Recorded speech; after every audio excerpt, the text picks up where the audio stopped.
প্রাক্তন কেন্দ্রীয় মন্ত্রীদের রাজ্যে পুনর্বাসন।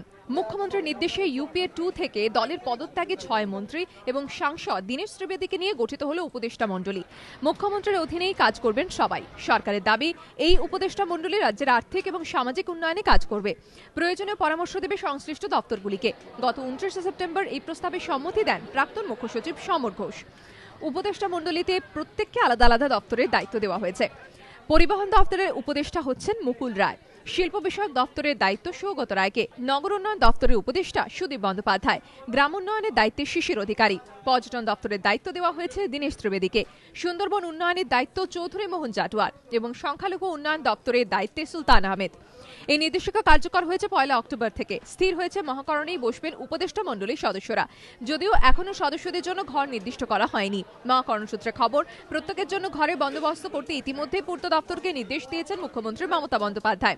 সম্প্রতি রাজ্যে জোট ছেড়েছে কংগ্রেস। সেচ মন্ত্রীর পদ থেকে ইস্তফা দিয়েছেন মানুষ ভূঁইয়া। মানুষ ভূঁইয়া ছেড়ে যাওয়া ঘরটি দেওয়া হয়েছে পরিবহন দপ্তরের উপদেষ্টা মুকুল রায়কে।